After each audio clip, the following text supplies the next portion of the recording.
งบน้อยบ่มีปัญหาเพียงแต่เจ้ามีความรู้ที่ว่าหลายพอสำหรับคลิปนี้ข้อยสิมาเทรดในงบน้อยงบ5 USDT เนาะว่าสิบริหารทุนแนวใดแล้วก็เก็บกำไรส่ำใดเอาเรื่องนี้ขอกดขายลงไปก่อนเนาะสำหรับคลิปนี้แม่นสิเทรดตามแท่งเทียนเนาะเพราะว่าถ้าใช้ MA Quad แม่นจุดนี้จะบ่สามารถใช้ได้เพราะว่ามันเป็นจุดที่ว่าเป็นไซด์เวย์เนาะ MA Quad มันจะบ่ทันตัดกันเนาะสำหรับการบริหารทุนของข้อยก็ประมาณ1:1เนาะการเดินเงินแบบนี้เลยเวลาเสียก็คูณเงินเนาะแต่ว่าจะบ่คูณแบบ100%เนาะจะคูณแบบทบทุนเอาเพราะว่างบเราบ่ได้หลายเนาะงบเพียง5 USDT ออร์เดอร์นี้ถือว่าวินมาเนาะไปต่อออร์เดอร์ที่2เนาะโอเคออร์เดอร์ที่2ขอปรับเงินไปก่อนเนาะสำหรับออร์เดอร์นี้ไปอยู่1:1คือเก่าออร์เดอร์นี้ถือว่าค่อนข้างเสี่ยงเนาะเพราะว่าอยู่ในจุดของฐาน แต่ว่าแฮ่งซื้อนี่มาค่อนข้างที่ว่าหลายเลยมีข้อนี้ตัดไปตัดมาอยู่เห็นบ่ทุกคนมันจะบ่สามารถใช้ได้เนาะในจุดนี้โอเคเอาแล้วนี้ขอกดซื้อไปก่อนเนาะสังเกตเบิ่งแท่งเทียนเนาะมีแฮ่งซื้อถือว่าค่อนข้างหลายเนาะก็เลยกดซื้อขึ้นไปก่อนสำหรับการบริหารทุนงบ5เหรียญนี่ก็ประมาณ1:1เนาะออร์เดอร์ทำอิฐเลย1:1เวลามันเสียเราก็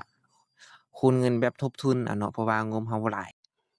สำหรับการบริหารทุนของข้อยก็สิมี2แบบเนาะแบบหนึ่งก็สิเป็นแบบบ่ยอมรับความเสี่ยงที่ว่า100%เนาะแบบหนึ่งก็คือยอมรับความเสี่ยงแบบ100%เนาะสำหรับงบ5เหรียญแม่นข้อยสิแบ่งออกไป2ออร์เดอร์เลยเนาะสำหรับการเทรดอีกแบบหนึ่งแต่ว่ามื้อนี้ข้อยสิมาเทรดแบบบ่ยอมรับความเสี่ยงแบบ100%เนาะถือว่าเป็นการเดินเงินแบบ1:1แล้วก็ทบทุนขึ้นไป สำหรับออเดอร์ที่2เราก็เสียไปเนาะออเดอร์นี้ข้อยสิได้คูณเงินไปอยู่1:2เนาะสำหรับออเดอร์ที่3เนาะเวลามันเสียก็คูณเงินแบบนี้เอาเพราะว่างบเราบ่หลายโอเคออเดอร์นี้ข้อยขอกดซื้อขึ้นไปเนาะหรือว่ากด buy เป็นหยังข้อยคือกดซื้อสังเกตเบิ่งแท่งเทียนเนาะมีแรงซื้อถือว่า100%เลยข้อยก็เลยกดซื้อขึ้นไปแต่ว่าจุดนี้ก็ขึ้นไปค่อนข้างงามเลยออเดอร์นี้น่าจะบ่มีปัญหาสำหรับการเทรด5 USDT ของข้อยเนาะมื้อนี้ก็ถือว่าบินไปค่อนข้างหลายแล้วคลิปนี้ก็เป็นคลิปที่2ในการใช้5 USDT เนาะในการปั่นพอร์ตเวลาเหลืออยู่10วินาทีตอนนี้คือขึ้นไปนี่ค่อนข้างงามเลยเนาะเหลือเวลาอยู่5 4 3 2 1ออเดอร์ที่3ของเราถือว่าบินมาเนาะอ่า สำหรับมือใหม่ที่ว่างบน้อยเนาะข้อยแนะนำให้ไปเทรดเนาะในช่วงที่ว่าตลาดงามตลาดที่เป็นเทรนด์ขาขึ้นแล้วก็ขาลงเพราะว่ามันสิมีเปอร์เซ็นต์ที่ว่าไล่นี่ค่อนข้างสูงเนาะเวลามันเป็นเทรนด์เราก็แค่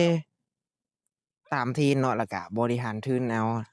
มันสิมีอัตราชนะนี่80ขึ้นไปแน่นอน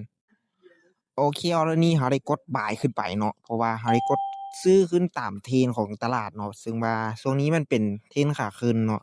ไปลุ้นนำกันว่า มันสิวินบ่เนาะแต่ว่าจุดนี้ถือว่าขึ้นไปแล้วเนาะแต่ก็ยังมี